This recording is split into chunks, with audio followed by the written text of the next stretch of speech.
최근에 소액으로 주식 단타를 연습 중인데요. 5월 한 달 최저 수익을 기록했던 날의 일당이 1,400원이네요. 하루에 1,400원씩이면 보자. 1년의 거래 일수가 약 250일이니까 한 1000년 투자하면 3억 5천만 원 정도 되네요. 통일신라 고려시대 정도부터 매일 단타 쳤으면 지금 인구 소멸 지역 지방에 작은 집 한 채 살 수 있을 듯 합니다. 1000년 후 내 자손 기다려. 조상님이 단타 쳐서 집 한 채 물려주마. 자, 헛소리는 그만하고 반드시 주식 투자의 세계가 아닌 곳에서라도 이런 생각을 해보신 적 종종 있으시죠? 재능과 노력, 무엇이 더 중요할까?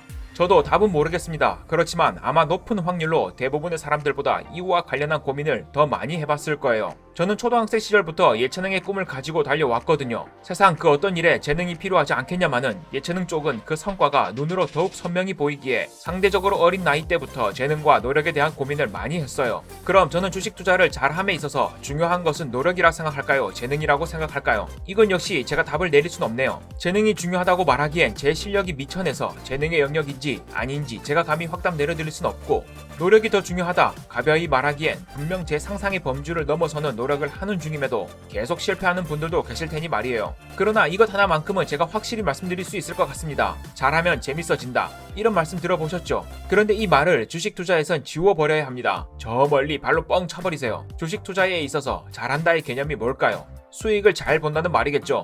맞아요. 주식으로 돈을 벌면 더 재미있습니다. 실제로 저도 소액이지만 꾸준히 돈을 번 뒤로 주식 투자가 더 재미있어졌거든요. 그런데요, 여기서 문제가 생겨요. 잠시 예를 들어볼게요. 영화평론가 이동진님께서 여행은 행복이 아니라 쾌락에 불과하다 라는 말씀을 하신 적이 있어 커뮤니티에서 맞다 아니다 갑론을박 말이 많았던 적이 있습니다.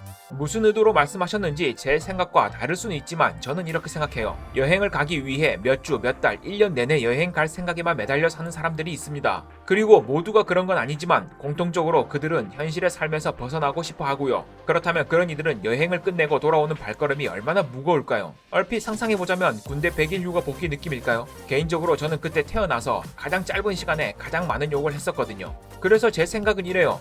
여행이 즐거운 이유는 돌아올 곳이 있어서이다. 즉, 여행에서 돌아오는 걸음이 행복한 만큼 가는 걸음 역시 행복할 수 있다 라고 저는 생각해요. 주식 이야기하다 뜬금없이 여행 얘기를 왜 하냐면요, 주식으로 수익을 내지 못할 때도 주식을 좋아하는 사람이 지속적으로 수익 볼 확률이 높다 라는 생각이 들었기 때문이에요. 그런데 수익을 봐야지만 재미있는 사람들, 그런 사람들은 결국 주식 투자에 흥미를 잃어서 떠나든지 혹은 깡통을 차고 떠밀리듯이 이 시장에서 밀려나더라고요. 왜 그럴까요? 이곳의 무서운 점이 이거예요. 이곳은 돈을 벌고 싶은 만큼 돈을 빼앗기거든요. 잠시 구질구질한 제 이야기를 좀 하겠습니다. 이 영상의 앞에서 제가 예체능의 길을 오랜 시간 걸었다고 말씀드렸죠. 초등학생 때부터 약 25년, 그 긴 시간 끝에 저는 결국 실패했어요. 인생에 있어 실패와 성공을 그 누가 정할 수 있겠냐마는 저는 제가 정했습니다. 긴 시간 끝에 제 손으로 제가 끝맺음을 맺었어요. 실패. 이대로는 끝이 없을 것 같았어요. 이 긴 시간 동안 참 많은 일이 있었습니다. 또래 친구들은 좋은 데 취직해서 돈도 모으고 차도 사고 그럴 때 저는 그저 제 일이 좋아서 돈 한 푼 제대로 받지도 못한 상태로 방구석에서 저의 일, 그러니까 저의 세계에만 처박혀 있었어요. 그러는 사이 경제적으로 집안은 기우는데 그 와중에 저는 결혼도 하고 아이도 생겼습니다. 그럼에도 저는 저의 세계에서 벗어나지 못했어요. 제대로 된 임금을 받지 못한 상태로 밤을 새우고 끼니를 걸으면서도 그저 나의 노력이 부족해서겠거니 생각하며 스스로를 더욱 채찍질하며 저만의 세계에 몰두했습니다. 그런데 제가 어떻게 그럴 수 있었을까요? 간단합니다. 제가 못한다고 해서 저에게서 무언가를 빼앗아 가진 않았거든요. 안 주면 안 줬지 강탈해 간 적은 없다는 거예요. 공부를 잘하고 싶었는데, 그림을 잘 그리고 싶었는데, 노래를 잘 부르고 싶었는데 수많은 노력을 기울였지만 성과가 생기지 않는다 해서 저에게서 지식을, 경험을, 재물을 빼앗아 가진 않았으니까요. 물론 시간은 앗아가죠. 저도 정신 차려보니 어느새 많은 시간이 흘렀네요. 그런데 주식 투자는 다릅니다. 돈을 벌고 싶었을 뿐인데 실패하면 여러분에게서 돈을 빼앗아가요. 그뿐인가요? 돈과 시간, 그리고 사람 관계, 건강 등등. 그러니까 주식 투자로 돈을 버는 것이 즐거운 사람들, 반드시 돈을 벌어야만 재미있는 사람들이 아니라 주식 투자하는 것 그 자체가 재미있는 사람들이 결국엔 돈을 버는 확률이 높다라는 겁니다. 왜냐하면 재미있는 일은 오래 하고 싶거든요. 곰돌이 푸가 이런 말을 했어요. 매일 행복할 순 없지만 행복한 순간은 매일 있어. 그 행복한 순간을 매일같이 더 오래 느끼려면 하루라도 더 오래 살아남아야 합니다.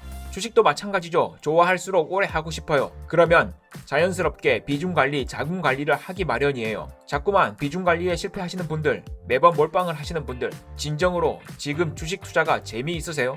아마 수익 보는 것, 즉 돈을 따는 것, 그것만이 즐거우실 겁니다. 그러니 과한 리스크를 지는 거예요. 그런데 이곳은 벌고 싶은 만큼 잃습니다. 반드시요.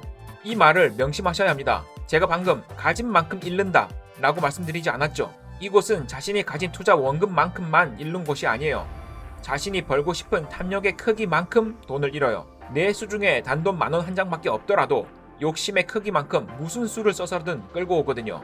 그런데 이렇게 재미라는 관점에서 접근을 하니 트레이딩의 영역, 즉 단기간 안에 주식 가격 추이를 예측해서 시세 차익을 노리는 재미에 대해서만 말씀을 드리는 것 같은데 이것 또한 아닙니다.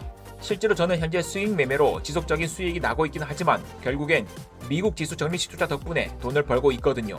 몇 년 전 저는 단타 매매에 수년간 몰두를 하다가 지속적인 실패를 하고 주식시장을 떠나려고 했어요. 그러다 문득 미국 주식을 알게 되고 지수 투자를 접하게 되었죠. 그때 이런 생각이 들더라고요. 뭐야, 지난 100년에 100데이터로 봤을 때 미국 지수에 적립식 투자를 한다면 장기적으로 봤을 때 아예 질 수가 없는 게임인데?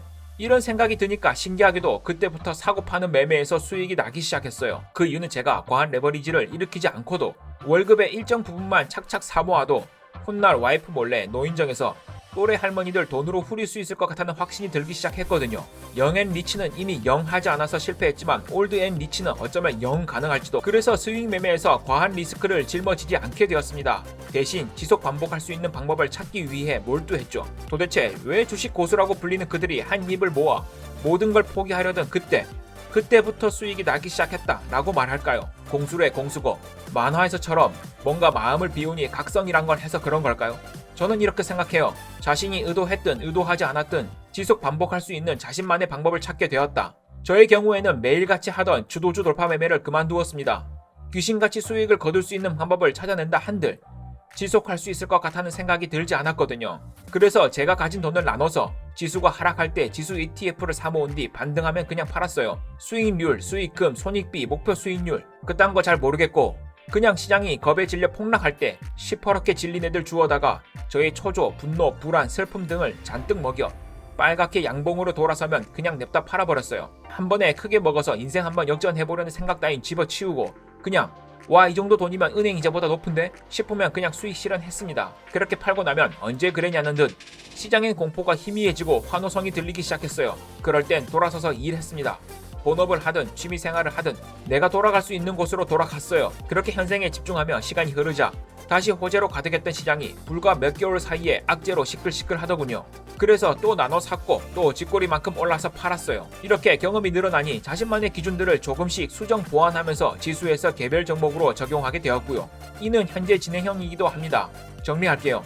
모두가 주식 투자를 잘할 수 있는 정답은 모르겠지만 제가 풀이한 해답은 이렇습니다. 주식 투자를 함에 있어 자신만의 재미를 찾으세요. 그 재미란 누군가에게는 기술적 분석을 통한 트레이딩의 영역에 있을 수도 있고 또는 기본적 투자를 바탕으로 한 가치 투자의 영역에 있을 수도 있죠. 또 다른 어떤 이에게는 한 주, 두 주 모아감에 따라 늘어나는 배당금이 재미일 수도 있습니다. 그렇게 자신만의 재미를 찾은 뒤에 어떻게든 이 재미를 오래 지속할 수 있는 방법에 대해서 끊임없이 고민해보세요. 그게 저의 경우에는 비중관리, 자금관리였고 눌림 매매였습니다. 이런 기술, 방법적인 내용은 지난 영상들에서 한 번씩 말씀드렸던 것 같아요. 그런데 지금 자신만의 기준으로 주식 수익을 얻는다는 게 당초에 무언지 감도 안 잡히시는 분들이 있죠. 재미는 둘째치고 깜깜한 터널 속에 있는 것 같은 분. 그런 분들은 일단 반대로 하시는 걸 추천드려요. 지금 주식 투자를 하심에 있어서 가장 재미없는 것들, 그런 것들부터 먼저 지워 나가세요. 가장 먼저 대출 끼고 투자하시는 분들, 신용 미수 써서 몰빵 투자하시는 분들, 지금 아마 자신이 하는 행위는 재미있을지 모르겠지만 자신의 상황은 재미없을 확률이 압도적으로 클 거예요. 간절하고 초조하고 불안할 겁니다. 그런데 이 상태가 어떤 상태냐면요. 지금 잘 먹고 잘 자고 컨디션 만땅 상태로부터도 질 확률이 95%인 시장에서 약점 노출 다 한 상태로 바들바들 떨고 있는 것과 마찬가지입니다. 재미없음과 재미있음은 공존하지 못합니다. 일단 자신의 삶을 최대한 정상적인 선로로 끌고 오는 것이 가장 우선이에요. 재미없는 것부터 자신의 삶에서 배제해 나가세요. 혹시 지금 하고 있는 본업 때문에 주식 투자가 재미없다. 그러니 직장을 지워버려야겠다. 큰일 납니다. 까딱 잘못하면 주식이 재미없는 게 아니라 인생이 진짜 재미없어질 수 있어요. 사실 오늘 내용을 들으시고 약간이라도 고개가 끄덕여지시는 분들은 이미 한 번쯤 이 길을 겪어보셨을 테니 뻔한 이야기로 들리실 테고 아직 과정이 있으신 분들 역시 뻔한 소리로 들리실 겁니다. 맞아요. 그냥 이런 뻔한 이야기가 전부입니다. 그러나 한 가지, 결과에 이르러야지만 과정을 이해할 수 있다. 저 역시 아직 결과에 이르렀다 감히 말씀드리진 못하겠지만 부디 과정을 걷고 계신 분들의 참가비가 작길 바라겠습니다. 오늘 영상도 잘 봐주셔서 감사합니다.